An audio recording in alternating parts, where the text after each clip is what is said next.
All right, so this is Digital Marketing Bootcamp, and really what I'm going to focus on is these 5 things. So print and visual media, website, email marketing, social media, and paid social. And I'm going to buzz through some of these, have some quick and easy tips for each one of these focus areas. You don't have to retain all of this at all, but it would be a good place for you if you want to take home just a few marketing tips to improve marketing and communications across your club efforts.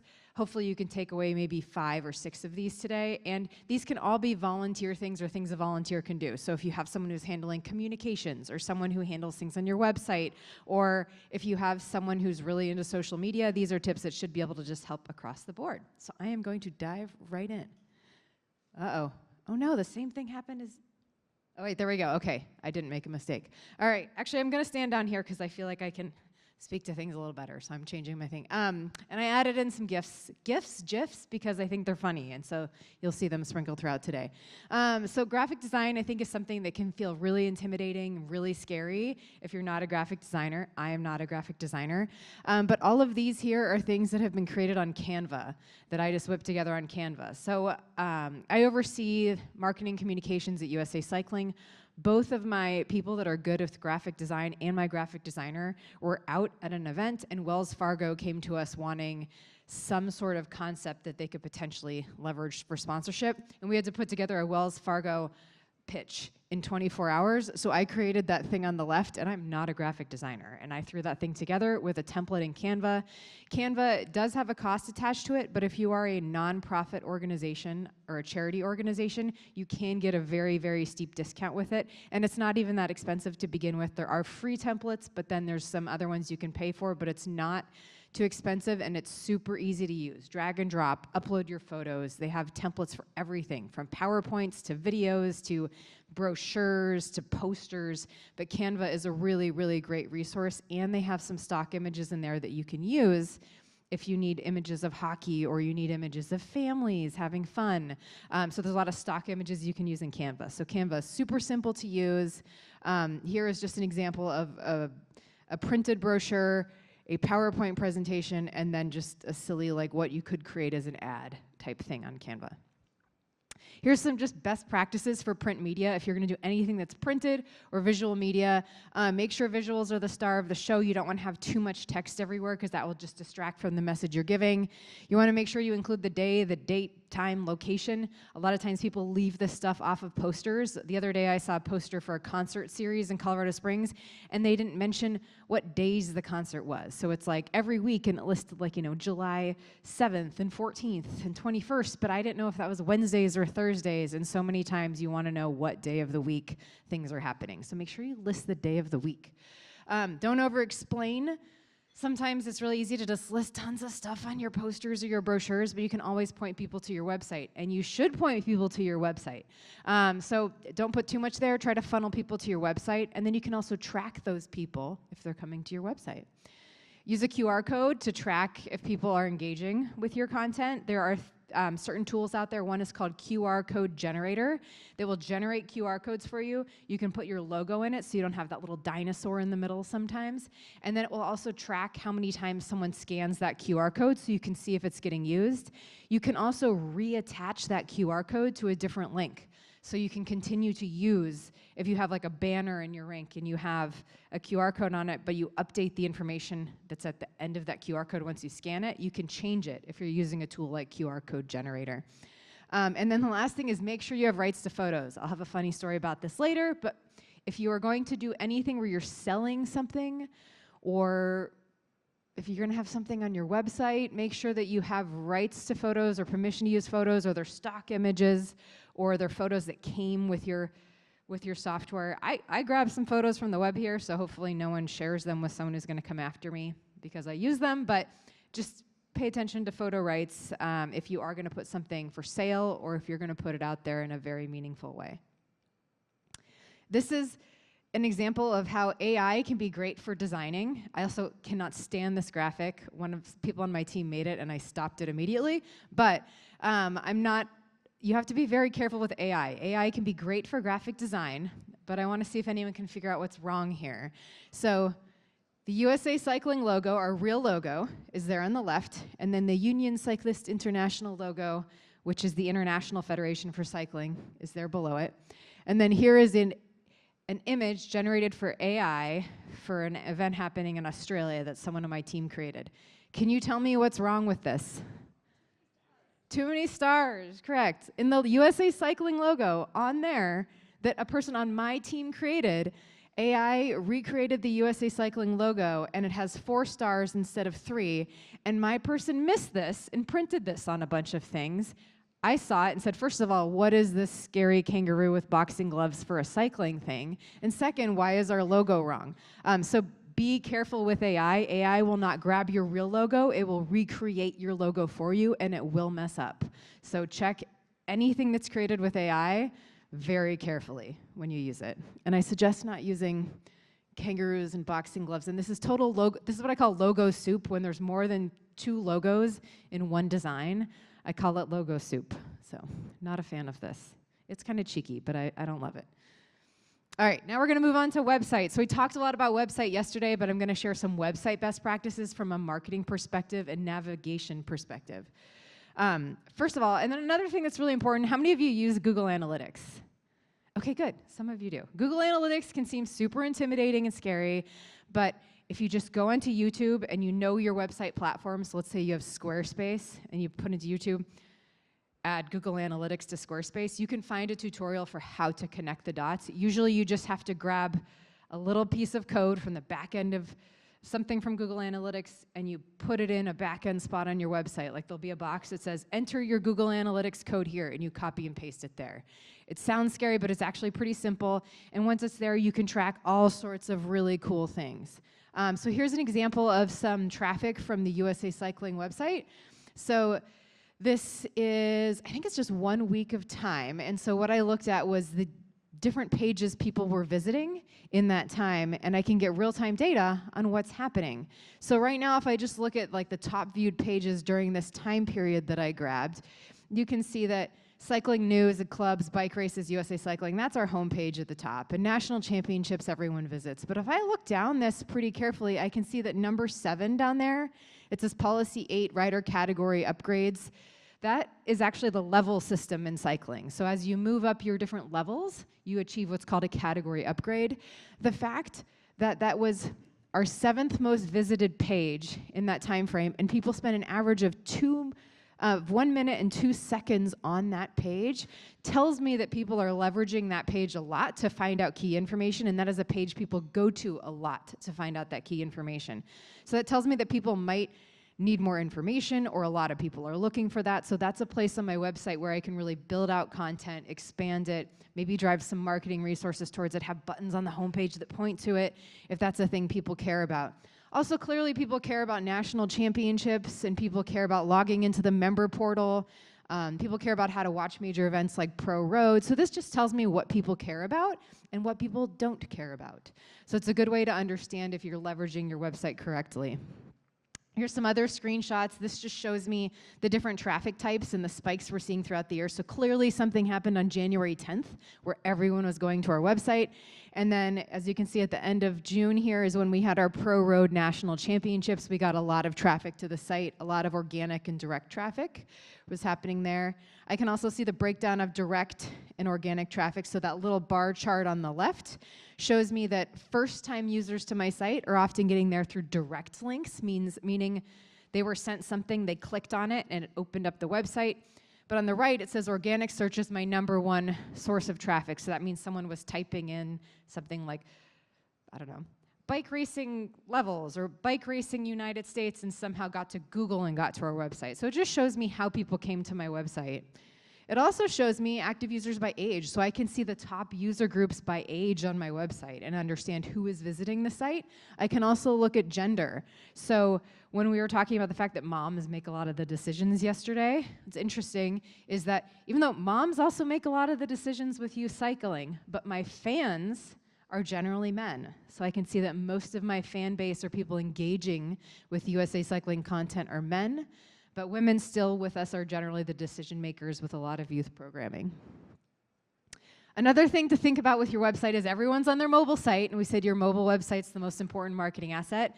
Think about the size of your thumbs and how you hold your phone. So If you have your phone near you, I want you to pick up your phone and act like you're going to Google something. Think about how you hold your phone.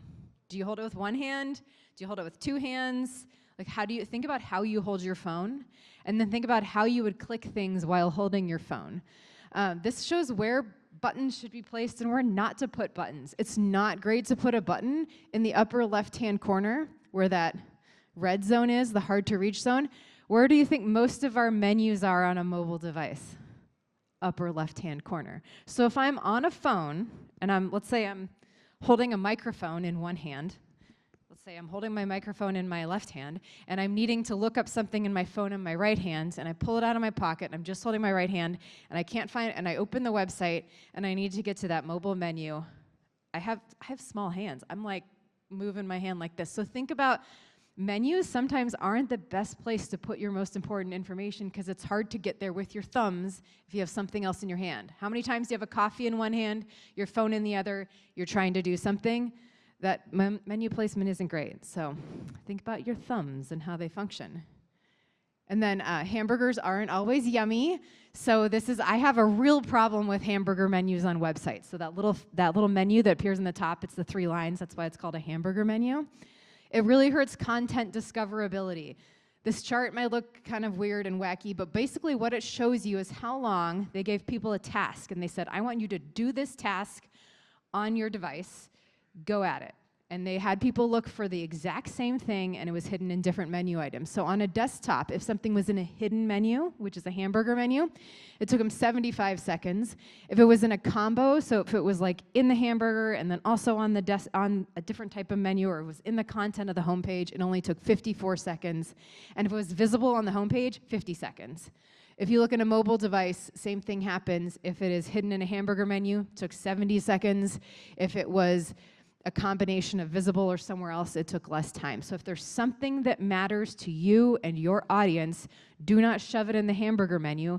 Put it front and center on your website. So if people can scroll and find it with their fat, short thumbs, they can scroll and find it instead of having to click that menu and find it. So you want to make sure your most important things are not shoved into your hamburger menu. I'm going to talk about that a lot. Your hamburger menu is not yummy.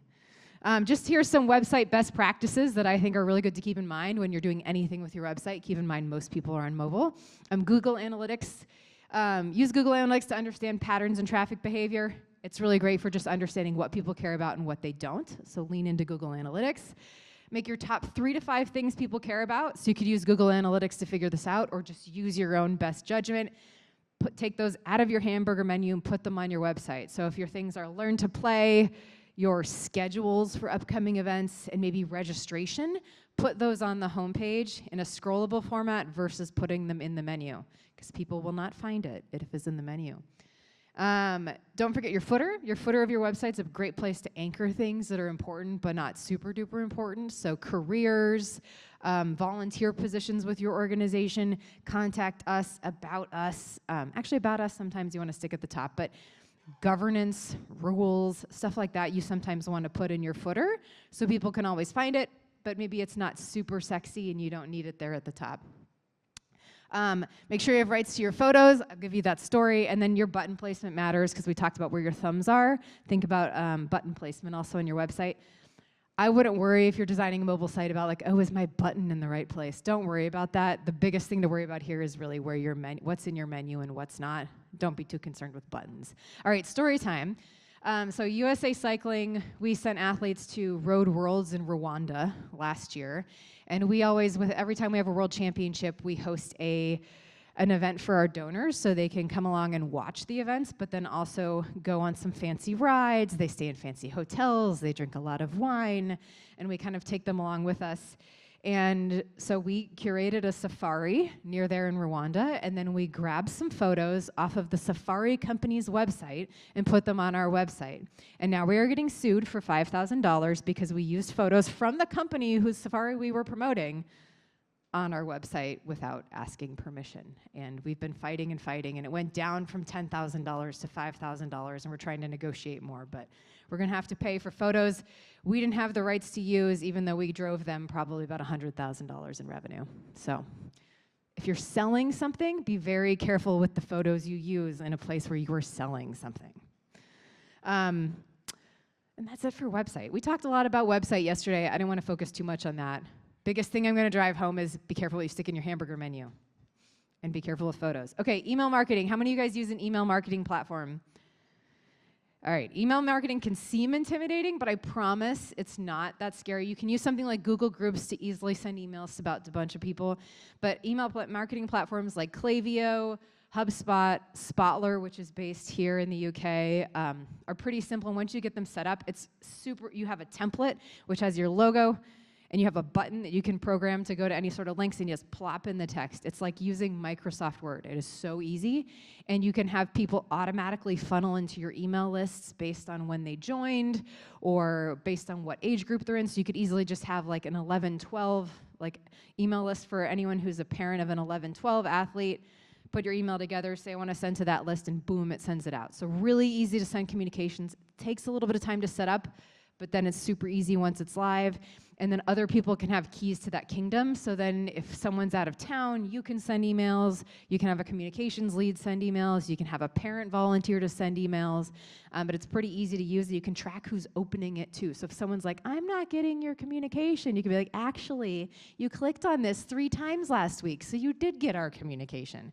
So it's a great way to track things. And they're really affordable. A lot of these email marketing tools are free until you have like 10,000 or 20,000 users, so it's likely free for a lot of your programs, unless you have 20,000 members, which is amazing. All right, another thing to keep in mind with email is people check their email in weird places, including where Elmo is sitting right now. So there's a study by, I can't remember which company put the study out, and I should have grabbed that with this image, but how often do you use your phone on the toilet? And this here shows how many people use their phone on the toilet. It's very prevalent with Gen Z, Gen Y, which is the millennial generation, and Gen X. So a lot of us in this room fall into this category. And if you have an Android, you are more likely to do this than if you have an iPhone.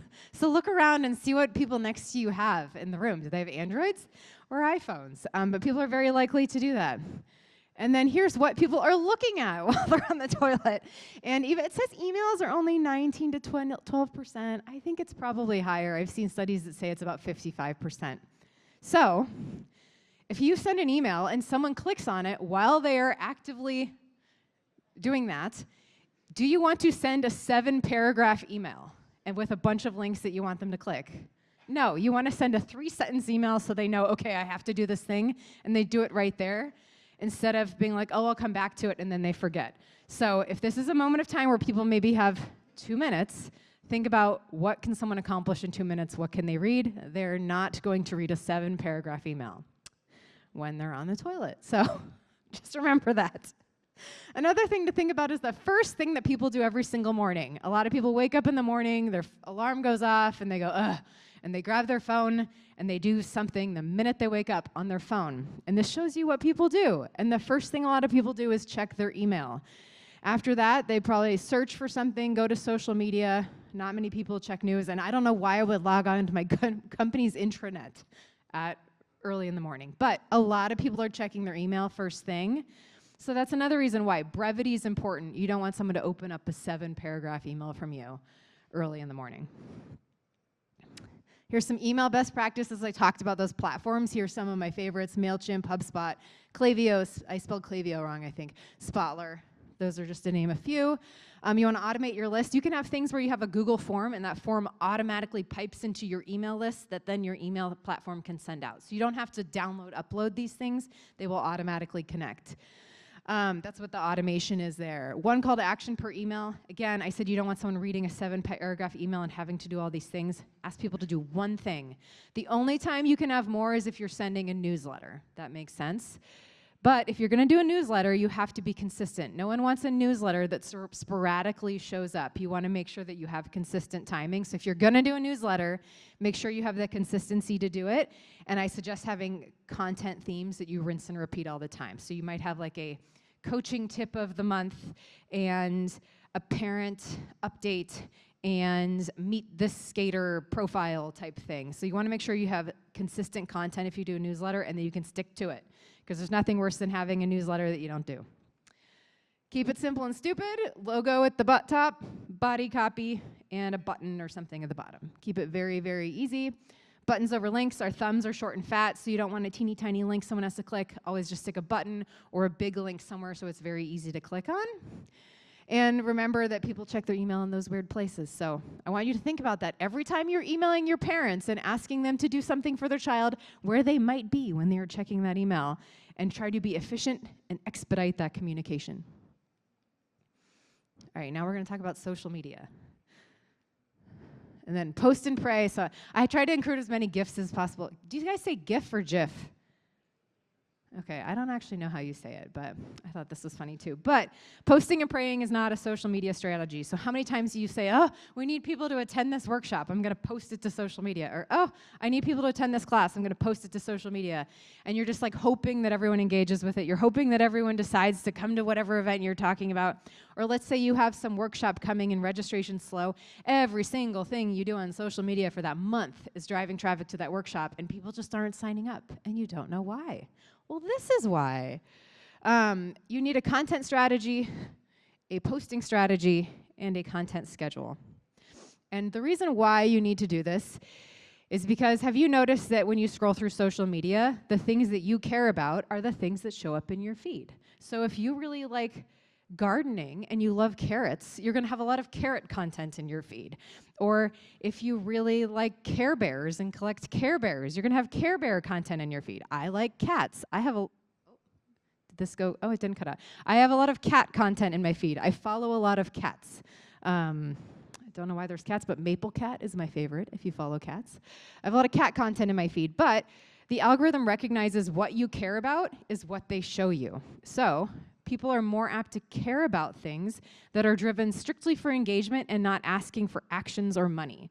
So I really like Maple Cat. So when Maple Cat is being cute on my feed and there's Maple Cat stuff, I'm liking the content. But if Maple Cat's mom is trying to raise money through Patreon to have people support something for Maple Cat, I'm less likely to click on it because I'm not in the mood to give money. So if she kept posting images of her cat and needing money, I'm less likely to engage with that content than if it's a cute video of Maple chasing a string or doing whatever cat, bird watching, whatever cats do.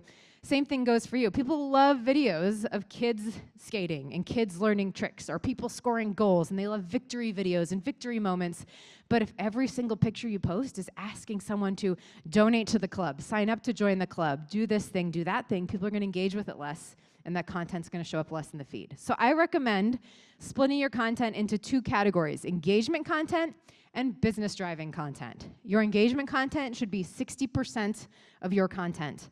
So you want to make sure that roughly, if you post 3 times, every 2 posts roughly is engaging content. And I'm going to give you examples of these. And then the business driving content is when you want someone to click a link and do something. That do something could just be RSVP to this event or sign up for this free thing. But when you're asking someone to give you their time and energy and effort, that is different than someone just happily engaging with something they care about. So these are examples that I grabbed. I was trying to think of examples I have right now for cycling, and I think things just aren't as good as these examples I grabbed. These are from a while ago with figure skating, but Nathan Chen, who's a superstar in skating, these are some good examples. So here's Nathan after he finished a program. It just says 4 times straight US champ, fire emoji, and it reached almost 23,000 people and had about 2,000 engagements, so a little over 8% who saw this chose to engage with it. So that's pretty good. He's very famous, so Nathan's a superstar. Does anyone know who these people are? They're less famous. This is Kaylin Hawaik and Jean-Luc Baker. They're funny, they're great athletes, they're engaging, but they're less famous than Nathan Chen. But because the photo is engaging and the content says, our boss, stop trying to make Disco Thursday happen, us, and it's a bunch of emojis about Disco Thursday. This had a much higher engagement rate. People found this to be more engaging than the picture of the famous person on their feed because it was cheeky, it was funny, and it caught their eye. So this had a higher level engagement. So both of those posts, though, helped drive up how often US figure skating's content was showing up in the feed for people. Here's a version from Learn to Skate USA. When I worked at Learn to Skate USA, you can share other people's articles and their content, and that counts as content for you. So this was an article about it's never too late to learn how to skate. We just reshared that on our platform, and it got a higher engagement rate than the Nathan Chen photo. So sometimes resharing content that's meaningful to your audience is a great way to drive engagement. So always keep your eye out for just content that might have to do with your audience. Here's examples of business-driving content. There's Nathan Chen again, and that's Alyssa Liu, who just won the Olympics as a little, when she first won her first national championships, I think at age 13, something like that. She was quite young. But superstars, absolute superstars, and it only got a 2% engagement rate because we asked people to do something. This had to do with donating to the US Figure Skating Foundation. Here's another example. Very cute little kid with Learn to Skate. That's probably more, it's cuter and more engaging looking than the adult that was stretching on the boards, but because we told people to get started in your ice skating lessons and we had a call to action, less people engaged with it. So even though the little kid's cute and and everyone loves to engage with cute pictures of little kids, that didn't do as well because we asked someone to do something. So even as soon as you ask someone to do something, it turns into business-driving content.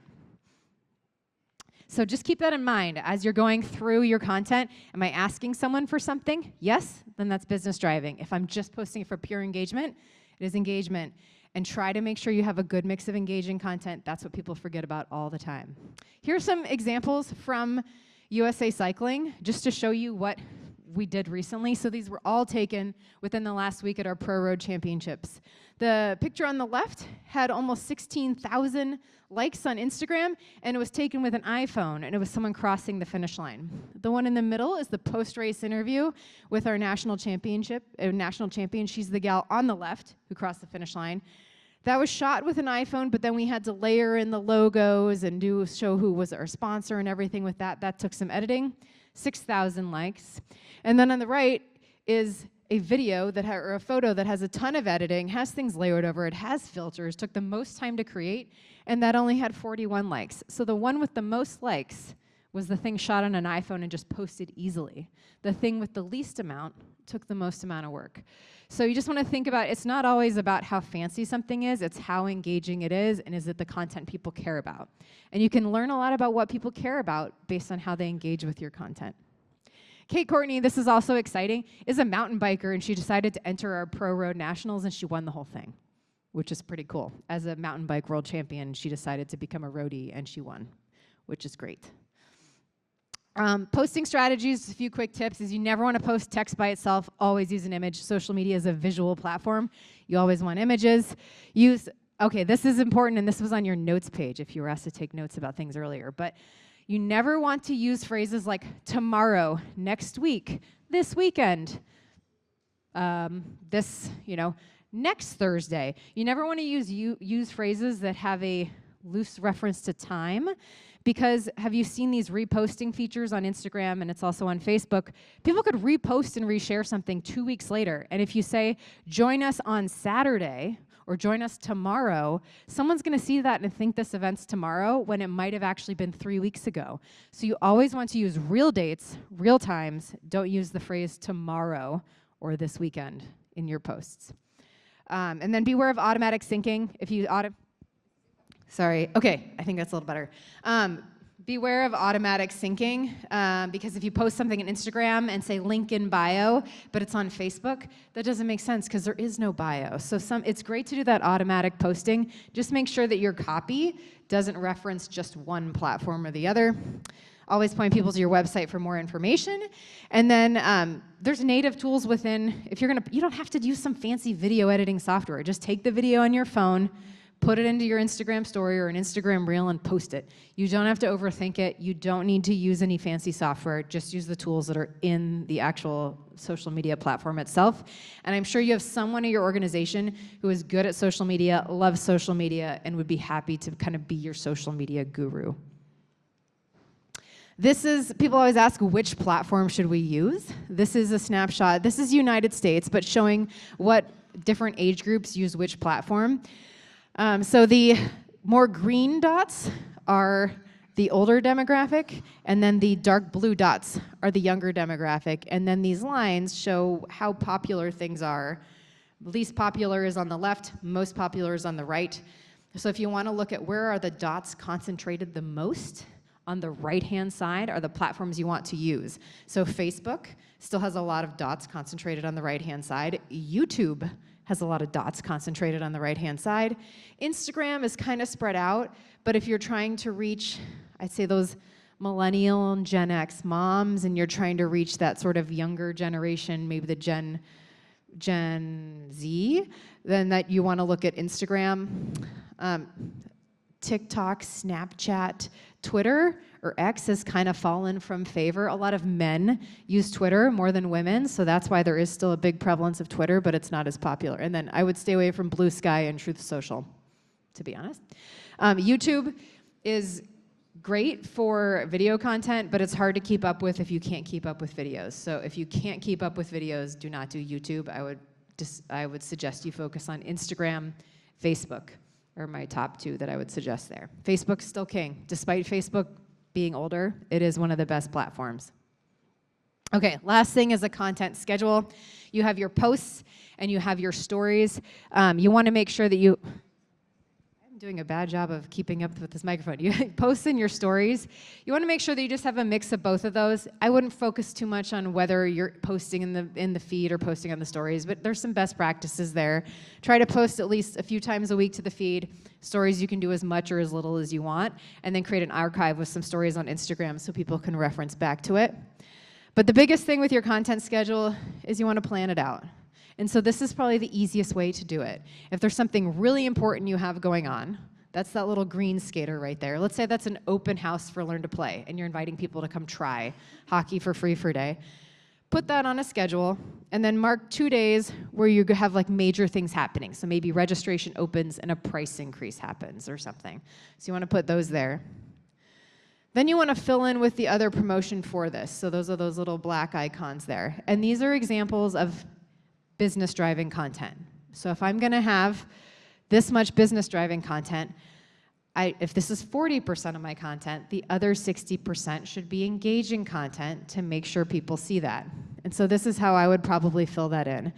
I would use a theme like Motivation Monday or something where I always have something easy and consistent I could do. Maybe it's a clip from an athlete talking about what motivates them to get out of bed and come to the rink every day. You could have, if there's a special holiday, like this is a March example, but International Women's Day, you could use that. And then you maybe have 3 posts you have to do together on the fly. So instead of having to do all of those stars and put those all together on the fly, you can leverage themes and holidays to make it easy and kind of schedule those in advance and have them ready to go in advance. And then you only have to come up with 3 posts on the fly versus all of those. So, and this is how you could just plan out your schedule every month. If you have a social media person, ask them to do this for you. It can be simple and it can be easy, and this can be a volunteer thing, and probably all of those posts together. If someone spends dedicated time doing this and has themes, maybe in a month would take about 2 hours. So if you have a person who loves this, they can sit down and make a calendar, plan it out, spend the time crafting those things and actually pre-uploading them so they're ready to go. They can do that. But when you're doing things on the fly is when social media takes a long time. All right, last one we're going to talk about is paid social.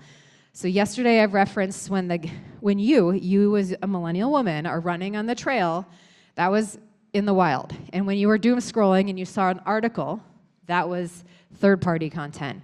But when you were doom scrolling and you see a beautiful video from the run club that shows up on your feed and it's so engaging, you're like, oh, I must do this, and you click on it, that is an ad that run club strategically placed in your feed targeting you because they know that you want to do that. And that's the best way to reach out to all those moms in that area around where you live who would love hockey for their child but have not even thought about it because it's never popped into their head. So your job with paid social is to create that content, target mom so it pops into her head and she thinks this was her idea. But the way you do that is through really good targeting, really good content, and making it feel organic within their feed. So I like cats. It'd be really, really weird if all of a sudden I got a lot of lizard videos like popping up in my feed.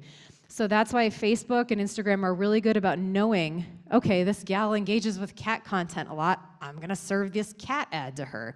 They're very good about knowing what you like. So the Meta platform, which is Facebook and Instagram, is very good about understanding that these people engage with hockey content. I shall serve them a hockey ad. You can target moms specifically. So the biggest thing with paid social is it's really, really easy to accidentally spend a bunch of money because you didn't strategically go about doing this. So you want to think of, I always use an analogy as if I sent my dad to go buy supplies, and I'm actually going to talk about this in a minute. So I'll go to I have a dad analogy, so we'll go to the dad analogy in a minute. But paid social is just if you're trying to connect with that outer circle I talked about, the moms, and you have a time-sensitive thing, like let's say you have a try hockey for free day in 2 months and you want everyone to learn about it, that's time-sensitive. And if a program's at risk of elimination and you need to fight for it, like someone's trying to get rid of your adult learn-to-play class and you know it's super valuable, this is a great time to show that people care about it and engage with it. I'm going to go back to that. I'm going to use my dad analogy. Oh, no, this is a friend analogy, but we're going to use a dad one anyway. Okay, so we'll do the friend one, and then I'll talk about the dad one. So let's say I'm hosting a dinner party, and I ask a friend to shop for me to go buy things for my dinner party. If I tell my friend, this is the theme and the decor, I need you to buy utensils, I need you to buy this type of food and ingredients, I need you to buy these specific drinks, and I need you to stick within this budget, it will be very good. But what if I just tell my friend, hey, I'm having a dinner party, go buy me things? She might have a dinosaur-themed dinner party and spend $2,000 instead of $200. So you have to give your friend a shopping list to go shop for you. You have to give Facebook and Instagram a shopping list to shop those humans for you. The dad analogy I do is if I had a barbecue and I asked my dad to go buy all these things for a barbecue, like tablecloths and sauces and decor and everything, my dad, and I didn't tell him what to get, he would come back with just a bunch of meat. And that's all I would have. I'd just have like a pile of meat that I would have to cook. There'd be no plates, no utensils, no buns, no ketchup. It would just be, he would go buy the meat because he's like, barbecue, that's what I buy. So you have to really give that list to Facebook and Instagram to have them do this right. So I'm gonna go back to that example that I had here of, if I was doing a Learn to Play open house, this is how I would do it. Let's say it's 30 minutes of lessons, 5 minutes of demonstrations, 15 minutes of fun and games, free skate rentals for all, and I had 100 slots available. I would probably promote this about 2 months out, and then the way I would do this, I would create an organic post on social that promotes this event with the exact day, date, time, logistics, and have a link to register. And then once you post that on social media, there's actually a little button there that says Boost Post. This is the easiest way to promote things through the platform. You hit Boost Post and you follow the instructions on how to do that, and it'll walk you through. But I would probably have that run for 30 days. Then that would end, and 14 days out, I'd post organically. 7 days out, I'd post organically. 2 days out, I'd do a last call organically. 1 day out, I'd send a reminder to everyone who registered. And then day of, I'd host the event, and then the day after, I'd follow up with a timely offer of, hey, thanks so much for joining our open house, save 10% if you join our annual program today, something like that. And there's my shopping list analogy of how bad that could end up if you give someone things without a plan. Potential disaster. So before you begin this, the thing you want to think about is you have to have an opportunity you're promoting. Promoting an evergreen program sort of works, but when you have a time-bound specific event, it works very well. You want to create FOMO, which means fear of missing out. You want someone to feel like, oh my gosh, if I don't register for this, my life is going to be so much worse. It could be so bad. So I need to register for this now because I will miss my opportunity later. And then you want to audit that past the conversion on your website and make sure that everyone can do the thing. So you don't want to say, register for our free open house for Learn to Play, and then someone gets to your website and they can't find out how to register for Learn to Play, or you dump them off in a section of your website that has nothing to do with that event. So you want to make sure you are sending people down the right path. So when you're building that shopping list, you hit, I'm going to show you exactly what this looks like too, but when you hit, let's say you build a post for your open house for Learn to Play, and you post it, and you're like, great, time to boost it. You hit the boost button. These are the things you're going to have to curate when you're building this ad. So you're going to have to say what you're promoting. You want to make sure that that's in the post. You want to say who you are targeting. So when Meta is saying, who do you want this to go to? I'm probably going to say women ages 30 to 55 who live within a geographic region, like maybe 50 kilometers of your city. You don't want to promote it to people who live in Boston because no one's going to fly across the ocean to come to your open house. You want to also curate when the ad runs. If you have an event that's happening in 2 months, you don't want to have this ad running for 7 months. You want to make sure that the ad is running for just 30 days. And then how much do you spend? You can put a budget on there. You can do a daily budget or an entire campaign budget, but make sure you set a budget because Meta will not go over your budget cap. If you don't set a budget, it's like sending my friend to the store and they just buy whatever they want. So make sure you're setting a budget there. So this is what this looks like. I'm going to show you, this is a USA Cycling post that was on our feed, and I actually clicked the boost post button, and I'm going to show you exactly what this looks like if I were to do this. So I posted something on Facebook. Yay, mountain bike, USA Cycling announces Olympic Games in Paris, mountain bike schedule. This is not an event, so I would actually not boost this post, but this is just a good example of how you do this. I'd hit that little blue boost post button at the bottom, and I get all these options to choose how do I want to boost my post, what's my goal. If my goal is to get more engagement, then I'm going to hit the get more engagement option. If I want people to message me on Facebook, there's an option, but I always suggest engagement, that if you want to reach more humans, engagement is the option to reach more humans. So I'm just going to hit get more engagement and hit that boost post now button. Then I'm going to choose the characteristics. So who am I targeting here? I live in Colorado Springs, so we're going to say that I want to target people who live in Colorado Springs. I can slide this little age thing here to say I want to target people aged 30 to 50. I targeted all genders, but you can click just women. And then you can enter characteristics, so I can say what people like. So here I put in some hockey ones as an example. You can choose hockey, ice hockey, National Hockey League, Stanley Cup, USA Hockey, Bauer Hockey, Association Football, Soccer. So maybe people who, hockey and football are similar in the fact that you have players playing and they're going towards a goal at the end of a field of play. Very different from, let's say, baseball or speed skating. So people who like hockey might also like soccer/football. So I put in things that those people might also like. So you can enter different interests and characteristics in that people like. And then Facebook will tell me if my audience is defined. So I put Colorado Springs, I put all genders, age 30 to 40 actually just in there, and it says my audience is pretty defined and gets me the size of it. You can select your placement. So I want to promote on Facebook and Instagram. You can have this exact same ad go on Instagram as well.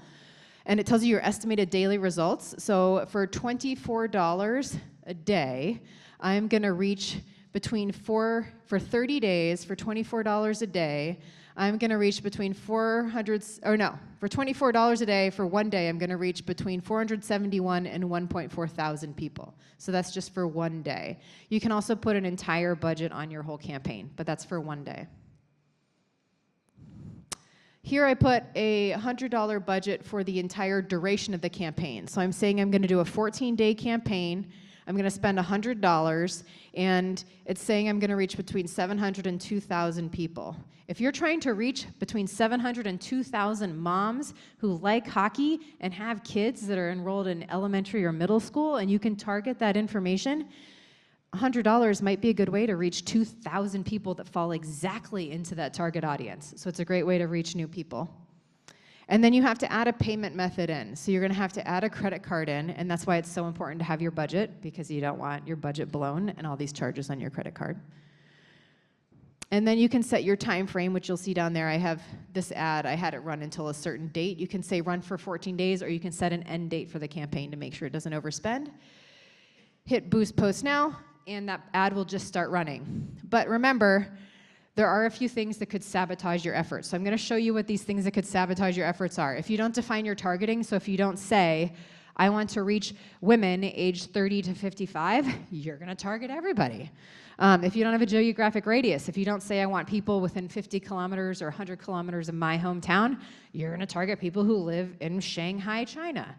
If you don't say I want these specific people and you just say I want to target friends of friends, well, I'm friends with Susie, and she lives here. But if I say friends of friends, and you say friends of friends, and you're trying to target Susie, it might target me that lives over in the United States, and you don't want to target me because I can't come to your program. So you have to be very specific about who you're looking for. And then make sure you put an end date. You don't want to promote something happening next week to people 4 months from now, and you don't want to do it without a budget, because Facebook will spend all your money. So make sure you have a budget. If there's anything you take away from this section here, it's to target the right people and have a budget, because if you don't, it's going to be bad. And then at the end, you can analyze your results. So clicks, engagement rate, click-through rate, purchases, and overall performance. It actually will track purchases for you if you have things set up right. So you could say, if I'm selling like hats somehow through this ad, it'll say you sold 27 hats with your $50 campaign, and I can determine my return on investment with that. You can determine your return on investment here. Let's say you spend $100 promoting this Learn to Play open house. You get 100 people that sign up, and each of those 100 people give you $100. What's that? 10,000, or sorry, 100 pounds, 10,000 pounds. So if you have 10,000 pounds and you only spent $100 promoting this event, that's a really, really good return on investment. So think about your return on investment with these. And that's pretty much the end of what I have, but I'm going to tell you a case study of something that we did when I was working at US Figure Skating that worked really, really well and actually generated a lot of traffic. We had these things called skate fests that happened across the United States. So it was just like this Learn to Play open house. We'd host a 2-hour free 1-hour free ice skating lessons for anyone who never skated before. So you and your family could sign up to take ice skating lessons. Rentals are included. You get a 30-minute group lesson, skill demonstrations, and then you can play around and practice your skills later. And we would do these in rinks across the United States for one night only. So we had one at Wrigley Field in Chicago, which is where the White Sox play. Wait, White Sox? No. Cubs, sorry. See, terrible. Oh my gosh, I'm bad at sports. Clearly I don't follow baseball. Where the Cubs play. And it was in December. It was a Tuesday night, and it was probably -5 degrees Fahrenheit out. I'm looking at Susie. It was unbelievably cold. Outside, outdoor rink, Tuesday night, in the dark, because it gets dark at 5 p.m., and this was like 7 p.m., and we had 100 slots, and we filled it up in, I think, one or 2 days. We filled up all the slots using a paid social campaign, and everybody showed up and skated in the freezing cold, and I think they signed up like 20 people to join the program from that event in the freezing cold at the White Sox Stadium. Sorry, Cubs. Where are the White Sox? Where is that? Oh, okay. Sorry, guys. Clearly you know which sports I follow and which ones I don't follow. But anyway, that is the story of how paid social can work, and there's some marketing tips for you. So thank you. Yeah.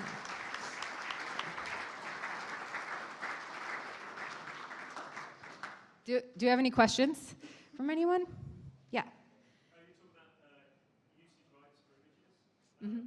Gaining those from wherever you get your images from, but also the people who are in the images?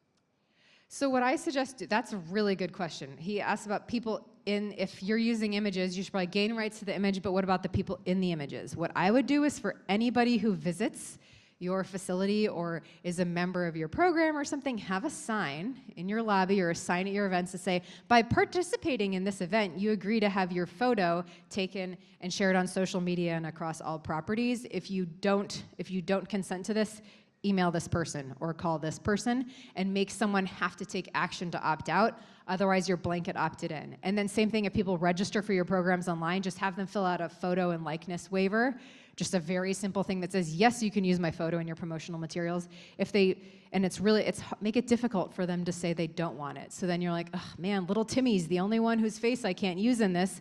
So then you have to make sure when everyone takes a group photo, you say, hey Timmy, you can't be in this photo because mom said you're not allowed to have your photo on the website. And then Timmy cries, mom feels bad, the mom signs Timmy's waiver, and then everyone's photo can be on the website.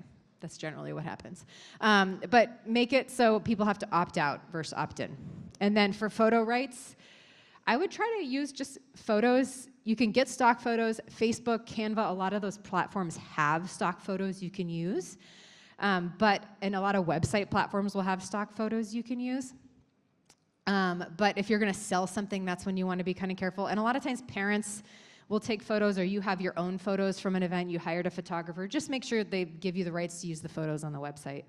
But I would not just grab photos from Google. That's where you get in trouble, which is what our staff members did. Yeah.